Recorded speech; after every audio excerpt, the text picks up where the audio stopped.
And we're live. I know it's what is it? It's like I'm Monday, sorry. Friday here, but I'm not really sure Uh, how the listeners are going to go and feel about that. we were messing around before we went live, and apparently, since I have a couple pairs of glasses here, I was joking I should join Nick, and I ended up. What would be the derogatory term for that? Six eyes, I guess. I'm not sure. I guess. I guess I don't know. I don't I know. just I just wanted to get mine on because we always talk about like video quality, Hmm. and I realized that I'm looking at life in like 720 or like standard def, and I had to go Yeah. up to HD. Oh, what a great way to talk about glasses! It's upgrading your video quality of life. Oh my Well, god.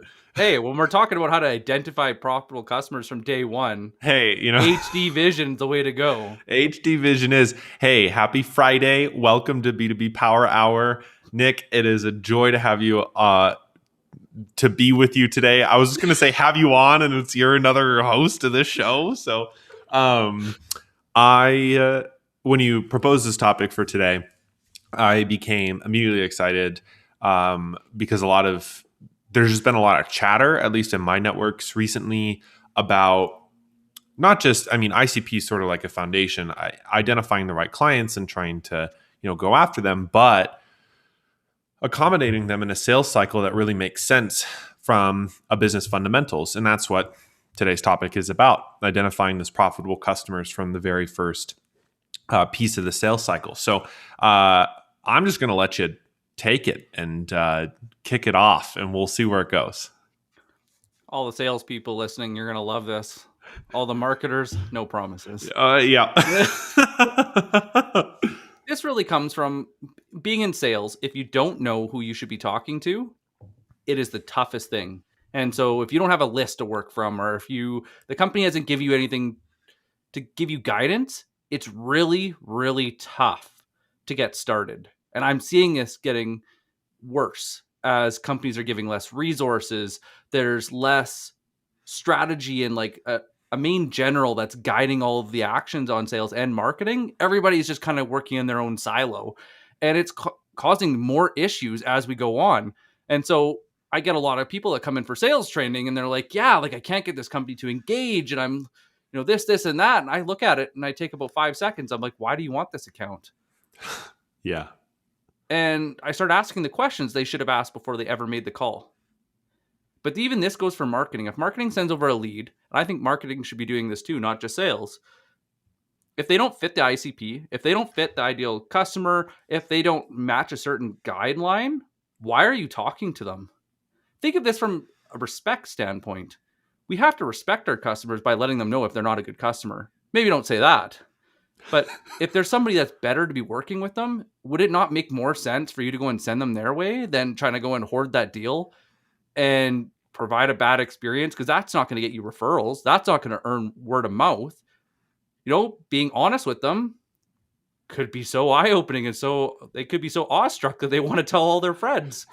That reminds me of the when I had my own web design practice, we only did a certain kind of development. We would only solve certain kinds of problems. And when you run your own shop and you build your own practice, that it's a discipline to say no. Hard. And I think some of that gets lost, yeah, when companies are at scale, or when there's quotas and targets, and it's more important to hit the quota than it is to hit the ICP. And they'll start saying yes to everyone. And I think you're dead on. It is an issue of respect. If I can't say no to this client, if I'm going to, in the web design world, if I was going to say yes to a client, even though it's not exactly my expertise, or even though I could do 50% of it, but really somebody else is actually the right fit, it is so much better for me to just go and refer them to the right fit. Because first of all, it's good for me. I'm being Yeah. honest, and people like that trustworthiness. I think it has integrity to the sale. And also, those clients are going to be better off with the other person anyways. And that way you don't have to lose sleep, or really, frankly, lose money trying to get that client in the door. Absolutely. I actually, the example I used the other day while I was training was when I was in insurance sales. They always taught us 100, 20, 5, and 1. You have to reach out to 100 people to get 20 that are interested, to book 5 meetings, to get 1 sale. Oof. Those were your numbers. Mm-hmm. I was also 18, 19 in an industry where the average age in the office was like 58. People didn't want to talk to me, not about their life savings, not about their success and their future. So I started going and looking at potential customers that I could work with and the product that I had. And I started to really dive in, like, who needs this and know that they need it, that I don't have to tell them they need it. They already know it's there, but maybe it's not convenient, so they haven't done it yet. And so I stumbled upon disability insurance. And I'm like, oh, well, they know they need it. People that have active lifestyles. So I was like, oh, I bet you tradespeople need it the most. So I bought steel toes and a hard hat, and I went job site to job site. And all I did is I got to know people on the sites. I let them know what I did. I built relationships. They knew who I was. And my numbers, I went down. I had to actually stop. It's a good problem to have, Nick. But it was only because I tracked my numbers that I knew this. And this is where a lot of people are really struggling, is they don't track their numbers. They don't know what works and what doesn't. And so I had to go stop. I was doing it 5 days a week. I had to go down to twice a week, and I only did 40. And out of the 40 people I talked to, somewhere between 20 and 30 were interested. And of those, 90% of them booked meetings or bought on site.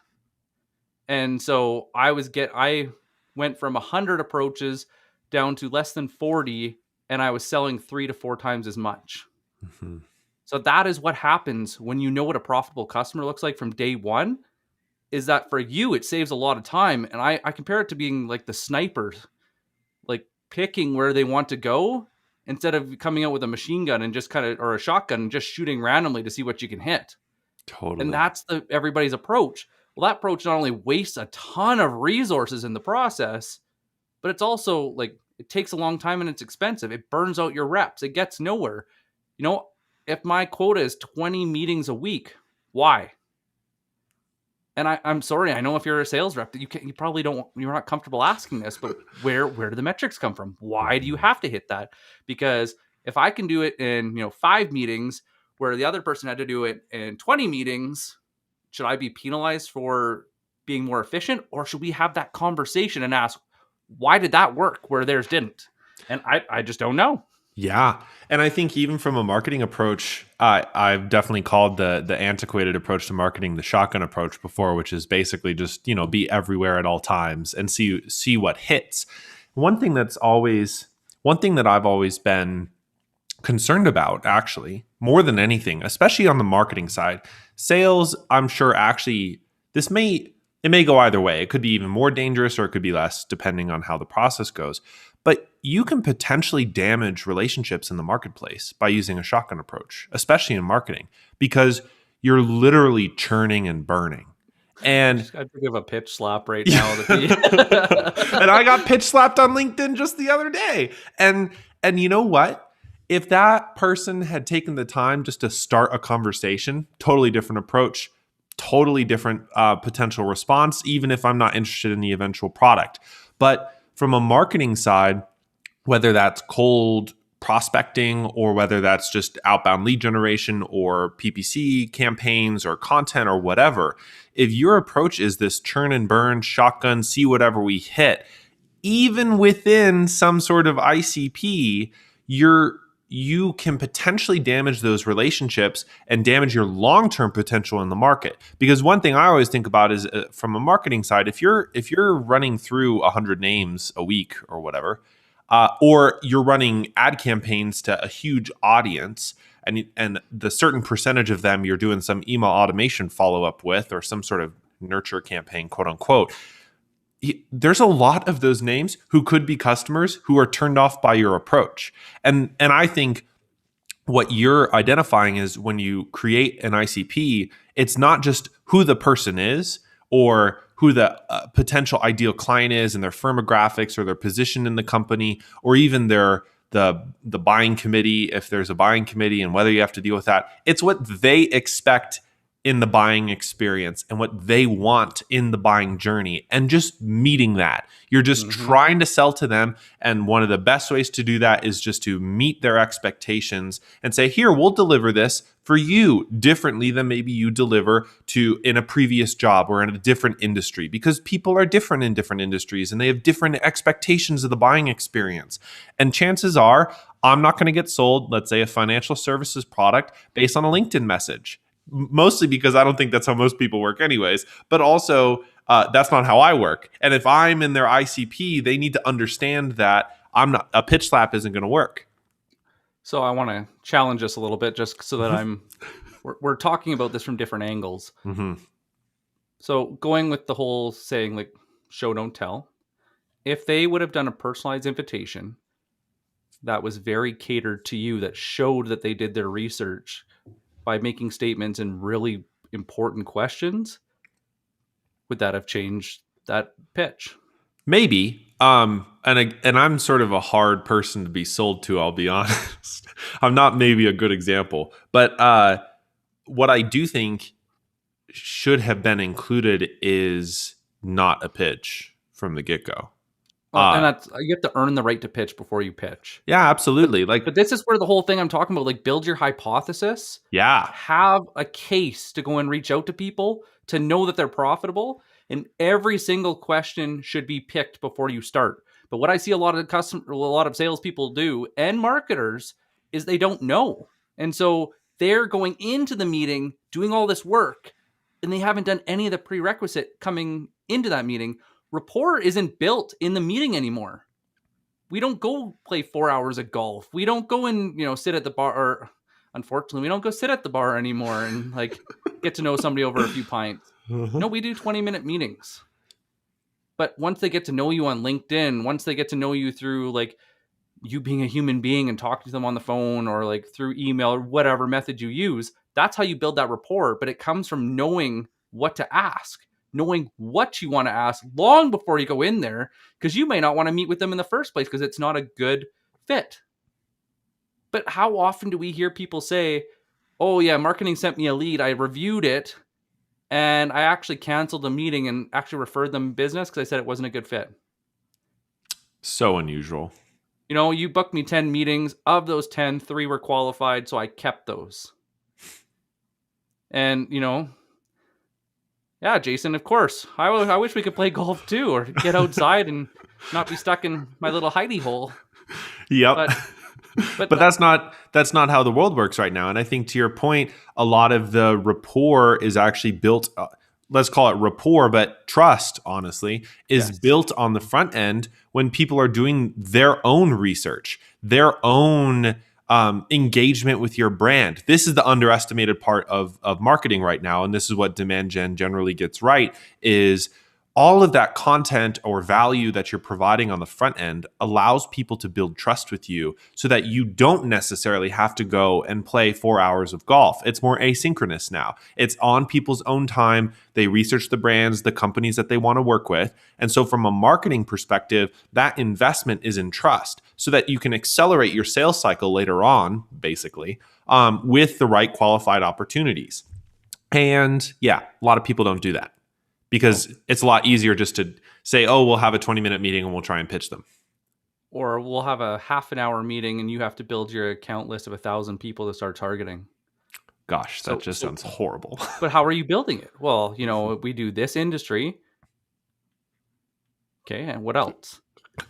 Do you go by like revenue? Do you go by company size? Yeah. Why does that matter? Well, and this leads into another thing that I'm seeing is they don't prioritize the right deals at the right times. So what happens is they treat every deal the same, not knowing that the buying committee of an enterprise versus SMB is going to change it. So something is 6 months versus something is 2 months.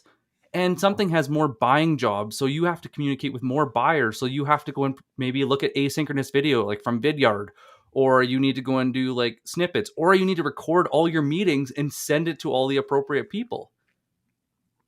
But I wouldn't do that for a small deal because they don't need it. Right. And it sounds like sales teams aren't encouraged to really think about it's a deal. sales teams are encouraged to think, oh, it's a deal, let's go after it. And there's not a lot of strategic thought about this one's going to take 6 months and 6 times the effort compared to this small one. So why don't we prioritize the short-term cash flow one that we can nail down in 30 days and continue to work on the 6-month one in the meantime? Is that what basically you're going after? Yeah, you're layering it. You know, by the different size of companies, how you're doing that approach so you can actually manage the campaign properly. And think of like even like economic development days for you. How often did you talk to a salesperson about account strategy? Yeah. But it's not a bad thing. It's just it's something that I just started to realize as I've been talking to more marketers and I've been talking to salespeople from different industries and different size of companies.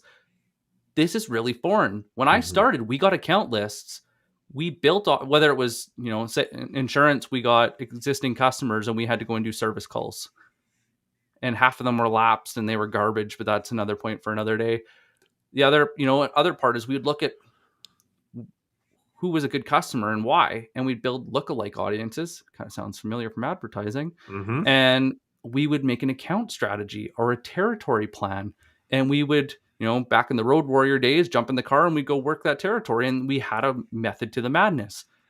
I think we lost the method to the madness because we don't know what a profitable customer looks like. So we're not willing to invest the right amount into accounts because there's just no plan. Because why would you want to invest, you know, $10,000 on an account if you don't know if it's going to at least make you 10,000 back plus? But most people don't know. Yeah, and I think what you've pointed to before is when companies and especially sales teams are in survival mode and they're really focused on literally just getting the next deal because that's either what they're incentivized to or that's the plan of attack right now. Those more strategic conversations around account strategy, how to prioritize customers, how to really connect with the right accounts at the right time, those things go by the wayside. Understandably too, if you're in survival mode and you're trying and your company leader is like, oh, we got to organize cash for the next 60 days, like you're going to take any deal that walks in the door, you're going to say yes, and you're going to try and hammer that home. But I think most companies that are out of actual cash survival mode, where they have enough ARR or they have both cash flow and ARR, they still run their sales team like they're in survival mode. And never shift gears. And they never shift gears out of it into something that's more thoughtful, more patient, and more informed as to how their clients buy and how to connect with those buyers. Because then they just get stuck going, oh, this guy contacted me today. It could be a $30 million deal and it's going to take 8 months. And then this guy contacted me and it'd be a $600,000 deal. And that's going to take 60 days. But then suddenly all the energy goes after the big white whale. And that's, deeply confusing to me, but understandable if your sales team is run in this like survival mode. But it's only confusing if you look at it from the greater, actually, like, you know, actually assess it. But when you're knee deep in it, you've never hard. Actually done, well, you don't know. You have no method to your madness. But you were talking about that and I made me think I was talking to somebody in training this week and I did my like lurking in the darkness metaphor. I was like, yeah, you know what you want to look for. So you kind of sit there like in the darkness waiting, like as a joke to her. And she's like, well, you know what? I pretty much do that on Facebook anyways. Like I'm always stalking somebody or like, you know, I might as well put that time into something that's actually useful. Oh, that's so funny. So she's like, yeah, maybe I just do that with my account lists. And, you know, I monitor what they do on LinkedIn or on like the right social channels and I engage with them and I make myself approachable to go and start those bigger conversations. It's just so funny. Sorry, what? Yeah. Well, yeah. You know, like I want to see what my ex is doing and I want to see what this person's doing. And like, you know, these, and it's like, so it's basically face stalking, but for, but for professional relationships. But it's more honest than that though. I think that's the thing I have to make really clear is going back to your talk about like the pitch slap and then somebody hitting you with that pitch out of the blue and you hard to sell to. But what if you showed buying indications? What if you know just before somebody needs your service that they hire a marketing manager, or just before they hire your service they see a drop in ops, or there's something that is an indicator that there's a problem that you can solve? Well, and similarly, actually, I've had a really good conversation. So just to contrast this with somebody else that had sort of reached out as a result of content that I had been posting. And the point of the conversation was just to literally extend the conversation. And what she offers as a service would help what you and I do or what we could potentially do. But the point of the conversation was entirely about the content, how it was going, what our different thoughts were on some topics. And we had a fairly extensive conversation for, just basically some sort of outreach. And at a certain point, she had said, well, if let's continue this conversation, here's a link to book on my calendar once I had asked a more specific question. Beautiful. That is amazing. That hit home. I was like, first of all, yes, because I already know you provide value. I know you also can be trusted. You're not just trying to pitch me on something because we had a great conversation together. And it's clear it's not like salesy or whatever. It really is just relationship focused and made me feel good. I was like, oh, I could connect with this person more. And I think to your point, that honest, consistent approach with the kinds of clients that you want to go after, especially out on LinkedIn or any sort of network like that, is extremely valuable. And it's just a different way of approaching the sale. 100%. It changes everything. And that person created an advantage to having a relationship with them. Mm-hmm. That's a big difference too. Exactly. So question for you, because this has sort of popped up in our conversation this morning. How do you think about creating an ICP? And mostly not just from like a database perspective, but how much are sales teams doing like market research on behalf of the ICP as a part of their conversation? How much does marketing feed into it? How would you envision sort of the ideal process to not just create an ICP, but also refine it, especially for companies that may have one, but maybe it's not exactly working? So this one's hard depending on where you are. If you're a startup and you don't have that much experience with customers, like you don't have a big client list, this will be really tough. I would tell you to go look at competitors and watch who's commenting, watch who's engaging, find signs of people that are customers, or even reach out to them and do interviews. But if you know your customers, this is where you talk to finance and you sit down with finance, sales and marketing, and service ops to figure out who they like working with and why. Who are the best people to serve when it comes to actually fulfilling your promise to customers? On paper, who are the most profitable? Talk about sales and marketing, like who actually moved through the process the best? How long does it take? You might not have all this information, but once you know, you can start watching for it. And then what you do is once you have that basic assessment of where you are, now you start to go prove it. So now you go back out to the market, build a list of about 30 potential customers. I actually really love doing win-loss analysis. And so I'll look at 15 to 20 we recently won, 15 to 20 that we recently lost. And I do an interview, just a genuine interview, because I want to know why. Why did you pick us? Why didn't you pick us? Where was the disconnect? And people, when you're doing it genuinely, they want to help you and they want to be part of that process. And now what you're doing is you're removing all of the assumptions that you had and putting it with something concrete.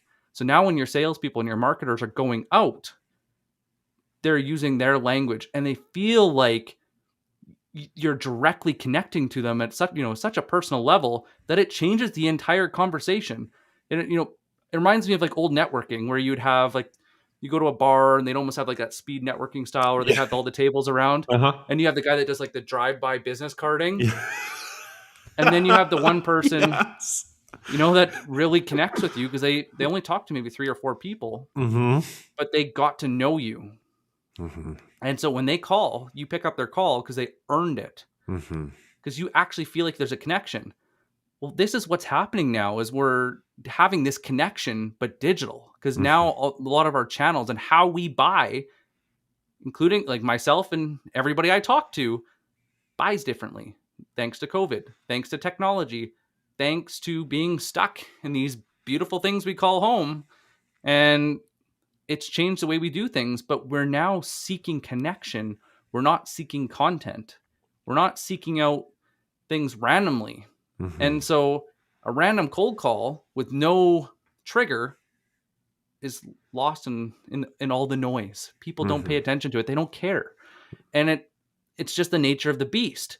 But Now we do this win-loss analysis. Now we go and do these interviews. Now you have all this information for sales and marketing, and it might even actually change the way ops deliver. And you might even find more margin of things that they didn't want, they didn't care about, or things that added more value that are easy.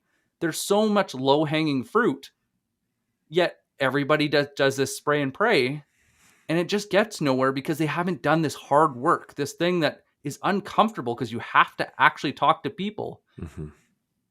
But it works. Mm-hmm. It works really well. And what I like about that approach too, not just from a win-loss scenario, but thinking about your top customers, let's say 3 to 5, who you really love, that is the way to build a client persona, like, and this is when in a previous world, and this lesson I think applies to the B2B companies that I work with still, but in the previous life when I was doing more consumer facing stuff, a lot of the confusion in the consumer world is, well, how do I know who to go after? Because, B2C is pretty big and they have a lot larger potential audiences. And whenever somebody was a service provider, a contractor, an accountant, although, even the professional service world, I guess, is B2B, but anybody sort of facing the consumers, I would always ask them, well, who are your best clients? And why don't you have more of them? and that helps, or always helped, center them on this idea of, oh, we're supposed to actually go after the people that we like to work with. Which is a really strange thought. But to your point, like sometimes, and what we had discussed previously, sales teams in the B2B world get distracted by the high dollar value deals, even though they may not be the best fit, even though they may not be the best clients, or they're going to be just a pain in the ass from the ops side in order to deliver what's being promised. Whatever it is, centering all of your sales and marketing efforts on this analysis, just starting with who are our best clients and how can we get more of them, is such a foundational strategy, mostly because if they're your best clients, and this is where I want to extend the profitability, if they're your best clients and they really like working with you, you only have to really sell them once. Mm-hmm. And you can retain and grow that account in the long run, and you can become infinitely more profitable just based on retention and growth. And instead of churning through on the front end, on the acquisition side, where marketing and sales is spending all of this money to acquire the customer, and instead you're looking at the long-term customer lifetime value, even if you cap customer lifetime value at 5 years, right? Just over the next 5 years, if you continue to attract and retain more and more of those best clients, even if the deal size themselves is maybe a little smaller than those really big deals, but they're your better clients, and your whole team, your whole company loves really working with them, then in 5 years' time, you're gonna thank yourself for not taking those really big deals that your ops team is gonna hate or your sales team takes 12 months to navigate, because everybody's just gonna lose patience or all the rest of it. Conversely, if those really big deals are your niche, then like go for it. That's also gonna fuel your customer lifetime value. But it's important to really focus on the fundamental profitability in the long run of those clients. And the best kind of profitability comes from the clients you love working with and who love working with you. That's just good business, basically. Only thing I was thinking as you go through that, I worked with a company recently, or was doing an analysis with them, and they worked at a certain size. Mm-hmm. And we started talking about margins and found out they actually weren't making money. So once they had marketed to the accounts, they had pulled them through the sales cycle, and then actually worked with them, because they didn't pay any attention to retention and growth, they actually never broke even. Oh. But I would have never guessed it. It didn't look like it. All the touch points, everything was really clean, but it was how they were spending their money. But this is why this is so critical. It seems like such an insignificant little thing, but when I talk to salespeople and I ask them, like, who are you targeting? And they just tell me computer software. Cool. Yep. What else can you tell me about computer software? Who is your best customer? Who is the worst customer? And we start to go and map that out, even just like a simple word map. And it's amazing how that changes. And now you go and start talking to, because especially in bigger companies, you don't talk to everybody every day. So you don't know if your account was actually profitable. You don't know what it was like to go and deliver on those promises unless you're a small enough company that you're part of that, or Mhm. your company takes a more relationship management approach with your account execs. But it's uncommon now. Mhm. And so it guides how you invest. It guides how you approach. It really guides how you show up in the market in so many more ways than people realize. But going back to what you said last week, this also goes into your hiring and firing. 100%. Like, would it not change how you would hire and how you would scale that company if you knew this versus Mhm. not? Hmm. Well, and I really want to extend a specific thought that you had brought up, which is actually talking with customers gives you language that you can use to talk to other customers. And this was like, I think, a week one soapbox, so it's back, baby. But marketing, the main sin of brand strategists is they create personas based on assumptions and not actual people's real language. And as somebody who's worked with, let's call them fake personas, just basically ideas of people that may or may not exist in the world, and assumptions about their behavior without actually having those behaviors, having not only created them but also designed brand architecture around personas like that, those the main folly I see is it is so easy to actually create good messaging to real people. If you, as the marketer or as the copywriter or as somebody who's engaged in a campaign development, not only if you know the customer specifically, but you know of the customer, like you have that specific information from your sales team or even from your own marketing research as to who this person is, how, what do they do, how do they wake up in the morning, how does their worldview operate, what's really going to resonate with them. The kind of messaging you can roll out is going to be so resonant when you're actually using real people, real ICPs, not all this fake nonsense that brand strategists are famous for doing for, and most marketers are famous for doing for so as well. And the reason that it's a lot easier just to make a bunch of assumptions and to say we target computer software companies between 11 and 50 people because that's what's convenient on LinkedIn. And we haven't really talked to one.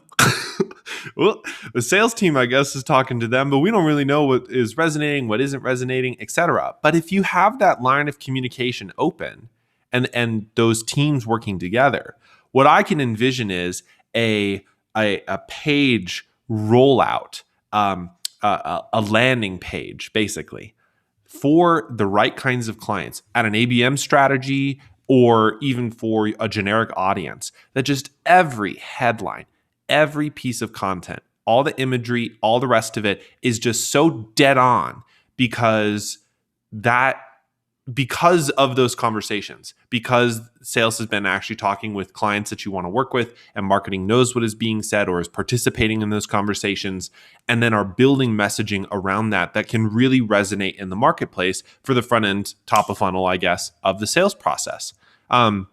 And I see in the comment, Vivian, hi. Yes, not all of us. I agree. not all branding people do fake personas. But in the clients that I've seen, it happens too often, sadly, honestly. Or they just don't have any idea who they're really going after. I think it was Warren Buffett that originally started writing his annual address to his late wife. And he always had that. That's how he looked at it, is how he would prove it to her that it was a good investment. So it changed his entire tone, his language, everything. But years ago, I got voluntold that I had to go and write handwritten letters to clients. Mm-hmm. And it was just thank you or happy birthday. And it was really interesting how it changed how much I wrote, how long I took to write, and the emotion I put into writing when somebody's name came across my desk that I knew. Could you imagine how good that would feel if every single time you wrote that social media post, every single time you sent that direct message, every time you started looking for people and like inspired that conversation, that you knew them like they were your best friend, that you had somebody you've been talking to for years? It changes everything. And this is where I think a lot of it gets lost, is because how do you know? Like, Mm-hmm. if you're talking to a random stranger on the street, you can play the Race to Commonality, which is a fun game, but only if they're willing to play ball, and Mm-hmm. you find something quick that they want to talk about, or else you lose them forever. But that's kind of what we're left with on LinkedIn. That's what we're left with on social, because, and if you don't believe me, go pull up a target account list on Sales Navigator. Mm-hmm. Go pull up people that have posted in the past 30 days and look at anybody in management, senior management, or C-suite, and look at how they share content. One of the things that you'll see way too much is just the blank reshare, Mm-hmm. the promo reel. That adds no value. It doesn't add any narrative. We are curators for our audiences. We are curators for the people in our circles, whether they're direct or not. You missed an opportunity to connect. You missed an opportunity to attract a profitable customer. And now you're starting from nothing. And so there's no track. There's nothing to build off of. You're not writing that letter to your best friend. You're not even writing a letter to a stranger. You're writing a letter to somebody with computer software in their title and hoping and praying that it's going to land somewhere that's worthwhile. But And honestly, I think automation encourages that sort of behavior too, because in automation software, you basically create a template and then you spray and pray. And as you and I both don't use automation tools for obvious reasons, but for me, not just because it's more fun for me to actually do the hard work, I feel the payoff more. It also allows me to create those more personalized conversations and those more personalized content to the people that I want to talk to. Because now it's not, to your point of like writing a thank you card. I've also had the distinct pleasure of basically doing something like that before. And if you write the same thank you card to every single person and you actually have to handwrite it out, by the fifth card, you just feel disingenuous. yeah, There's just something human about that. You just feel like, oh God, I'm just copying and pasting the same thing.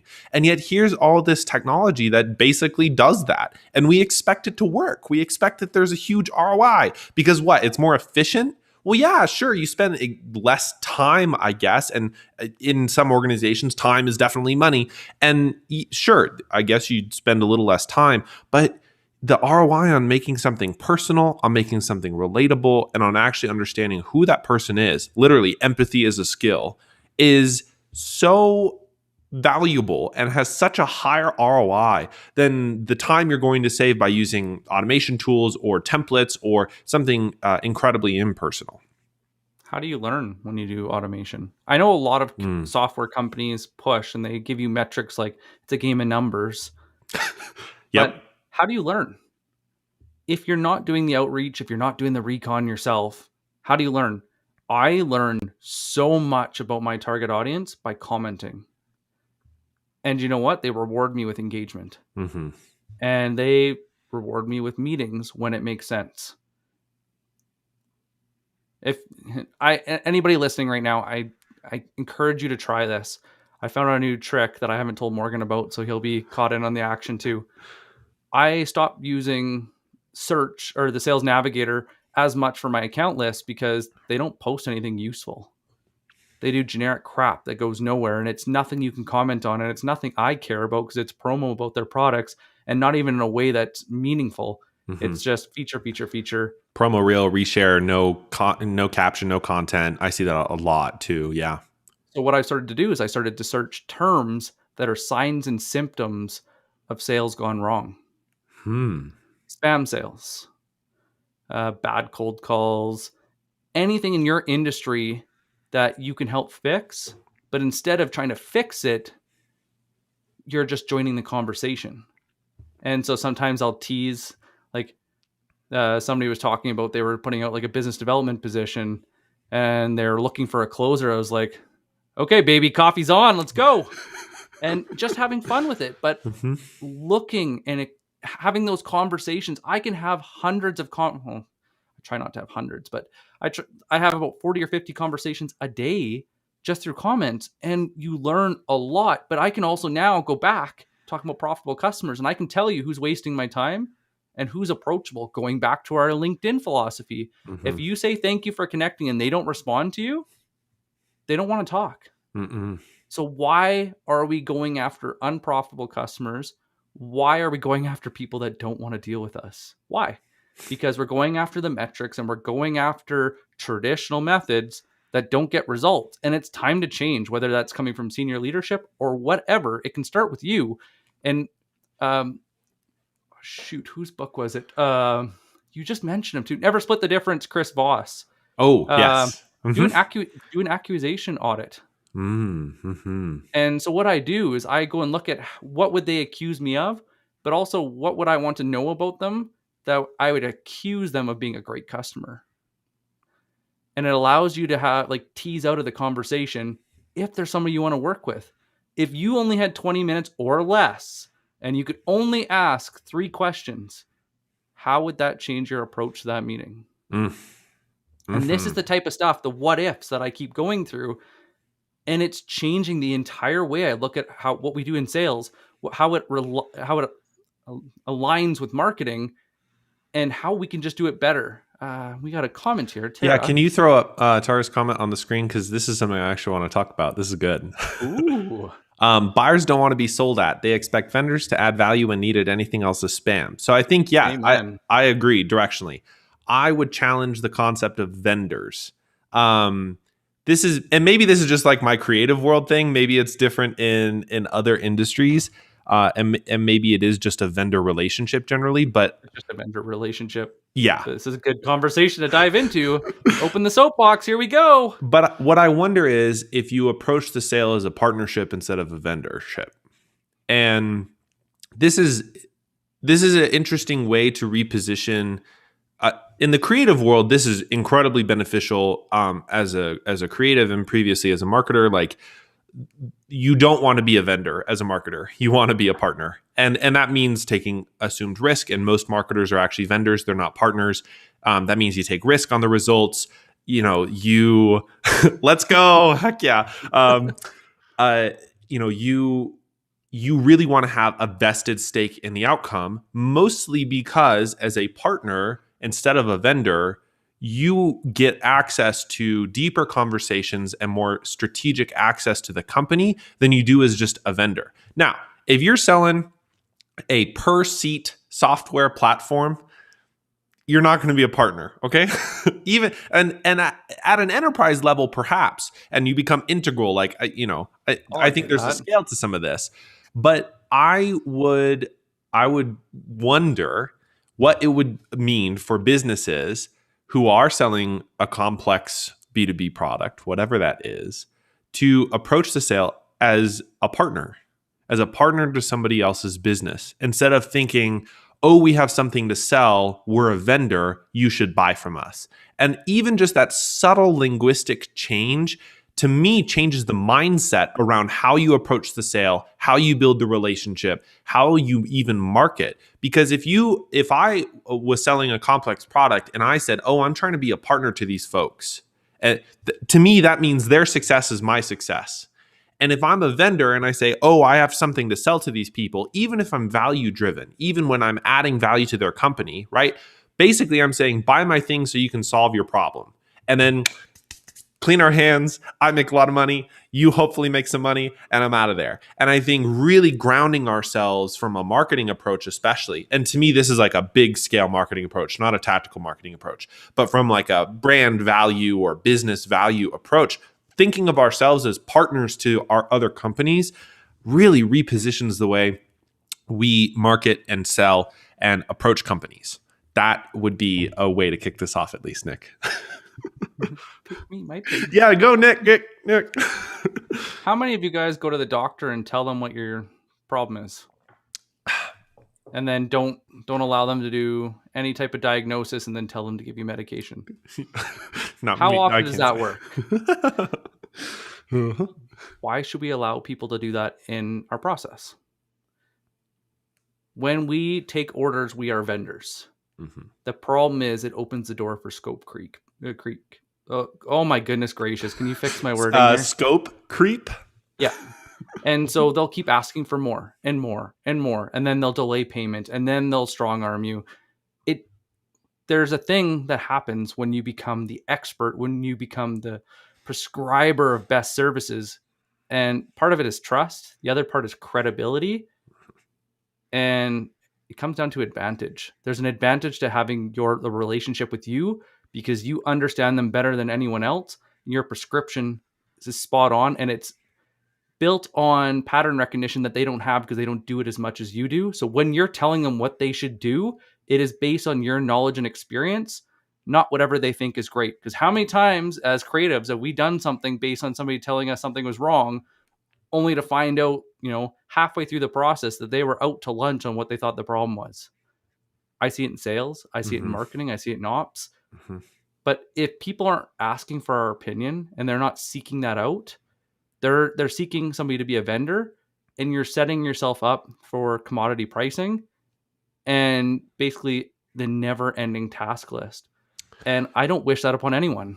No, and I think just to sort of reinforce what you said, one thing that I see in really successful companies when they think about the way this is expressed as a partnership is basically sort of a dual-pronged strategy. One, an account executive or a customer success manager, whoever's actually handling the back end of the deal, feels like an actual partner in the relationship and not just somebody who's trying to check in about, oh, do you like our software? Like that's not building a relationship. Like that's not partnership. That's just being a vendor. I just wanted to follow up. Yeah. Hey, just checking in. Just wanted to bump this email. Like that's not partnership. Okay. And the second prong, which aligns really closely, is about value provision, both on the front end and the back end. So I think about maybe Chili Piper is a really good example. Chili Piper is software that does automation for booking. That's pretty straightforward. That could be a vendor relationship. But on the front end, to your point about expertise, to your point about not being the commodity, to the point about having an advantage, they have all of these reasons why you need to not just use their software, but basically do the things that their software accomplishes, and also why they're the best choice. And all of that value is provided up front. How do you book better meetings? How do you handle that sales process? All of this sort of demand generation playbook in the marketing lingo is already provided to a customer perusing Chili Piper's site or like looking to buy that software. And then what I presume, I'm not a Chili Piper client here, but what I presume on the back end is if they really want to be that partner to a business, the way that they handle their clients and customers is through relationship management with their account executives or CSMs, and not just, hey, and I've gotten so many of these emails from softwares I've used before from supposed account executives, just checking in and it's automated 100%. How's it going? Do you like our software? Why won't you rate our software? Kind of thing. And that's, to me, task it's not management. That's all that is. It's just purely task management. Check, check, check. Oh, I need to follow up with this client. Oh, I need to check in on this. Oh, I need to get a review. And you ever had somebody actually go and look at your account and then come to you and say, hey, looks like you haven't been using this feature, but based on like how you're running this would save you X amount. And you're like, I dream of that. What? I had an AE from of HubSpot that reached out to me, and it's like, it looks like you're trying to go into an ABM play, but you have everything kind of scattered. Did you know that we do that? And so I wrote back, I'm like, well, is it free? Like, Yeah. well, it's included in your package if that's okay. Yeah. What? That's But huge. You took what, 30 seconds to go and take a look? I don't know how we got like it triggered a warning, but it was like, advantage. There's an advantage to you reaching out to me. There's an advantage to me getting to know you and building a relationship with you because you make me better. Yeah. But how many of us can say that in our sales process if we're driven by the wrong metrics and we don't go back to square one of knowing who you work best with? Well, and to link that with the topic of today, those sorts of activities, let's say, strictly speaking, show up as costs on a quarterly or monthly profit and loss statement. Okay, it's somebody's salary who's doing that, or it's somebody's time who's actually putting in that effort.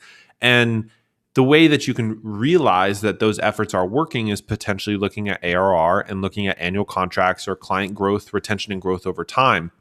But ultimately, those activities, if you're really wired for the short term, for survival mode, for we got to hit all their metrics and exponential hockey stick growth or all the rest of it, you're probably not going to do that, because strictly, the time spent doing the research and looking at those things, or even setting up automation so that AEs or CSMs are triggered, there's a trigger or a notification that sends to them, hey, this person might be right person to reach out for this ABM service, or whatever else makes sense. All of that is strictly speaking a cost to the business. And what frustrates me to no end is that it's conceived of as a cost instead of an investment. Really, investments in the short term are costs, but there's an ROI over time, and the kind of return that company got off of just that one small interaction, because they took the time and they really serviced the customer as a partner instead of just saying, oh, you like our software kind of thing, that can transform relationships. And especially with even bigger clients, it can extremely or have an extreme difference in the long run as to how much they trust you and how large those contracts can be. Makes me think of was it the chicken company in Denver? They screwed up the order. Bird Call. Heck yes. I was like, the chicken company. Yeah, yes, the chicken for life company. I'm a customer for life, because they did the right thing. They went above and beyond, and they did the right thing. They not only apologized for the mistake, but they provided additional value.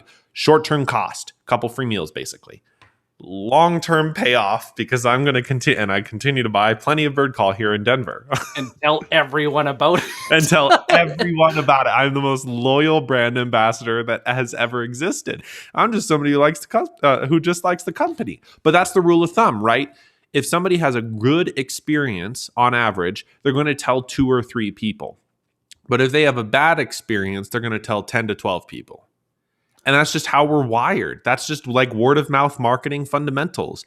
And so the reason you're doing the good experience is not out of the hopes that you're going to get 20 referrals off of that one customer. I'm very unique in that regard. I love talking about the brands that I love. But most people tell a couple folks or a couple people in business. And the way we sort of capture this into the B2B world is now this term dark social, that people are basically talking to each other in the background.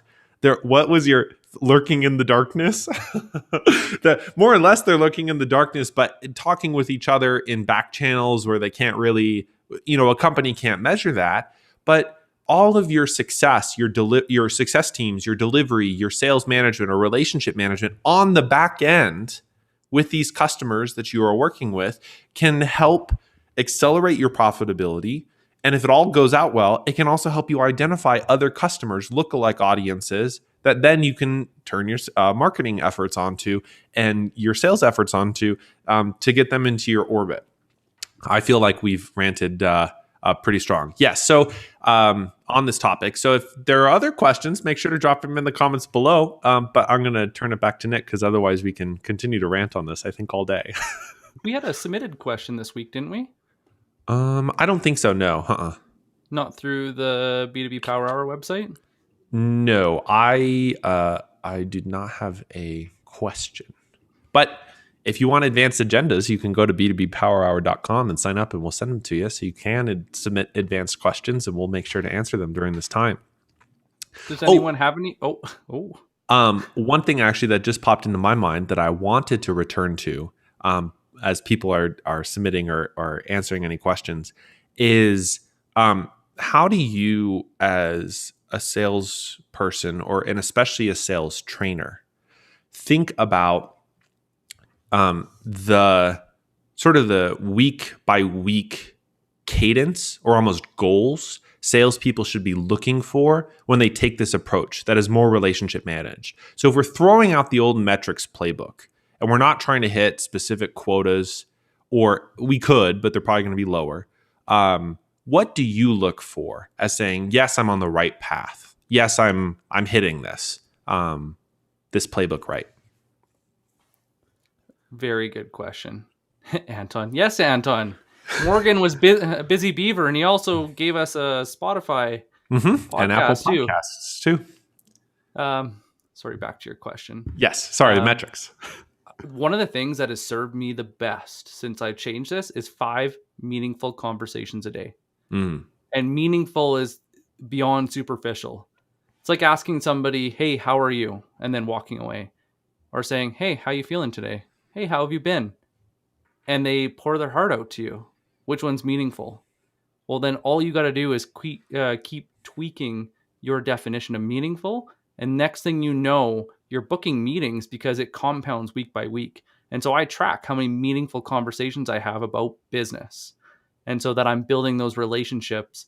And then it could be who's watching right now. Like I've talked to you through comments or direct messages, and we met through LinkedIn. Like me and Morgan met through an Akimbo class. Like a little bit goes a long way. I also track my opportunity to win ratio, which I think is more beneficial, because how many opportunities do you open that are a potential deal versus how many you close? If it's too low, then it's one of two things. They're not good opportunities, so they weren't qualified properly, or you just need some work on your sales. And I got you. You got them on that. That's for sure. What I like most about that on the opportunity to win ratio is that you're carefully curating who you're actually qualifying for your opportunities. Sales training is sales training, and everybody can become a better salesperson. I certainly can. And I think that there is not a lot of critical thought when it comes to saying, "Oh, this is an opportunity."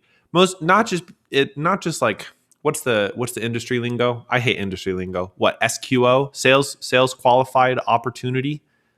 There's a couple different ways of calling it, but yeah. Anyways, what I think you're pointing to is that there is an act of judgment, not just something that's necessarily automated, but because you've identified your right ICP based on market research, based on actual conversations, and now you're doing lookalike audiences and you're reaching out to them, you're fairly confident that these are the right customers to go for. And then through the process, you begin to qualify those opportunities saying, yes, this is actually a potential deal. Are you thinking of an opportunity as something with like a 20% chance of win? Is it lower usually, or higher even? Okay, yeah, not lower. Definitely not lower. 5 to 1, 4 to 1 is where I want to start. Okay, yeah. If it's sub 5 to 1, there's big problems and it needs to be addressed quickly. 4 to 1, that's a good place to be, because now you can really start to optimize. And what I find is that when you get to this point, you can really up the experience and increase the word of mouth. So there's different opportunities, but you need to do an assessment. And honestly, if I had to tell you guys to do anything, it starts with knowing your customer.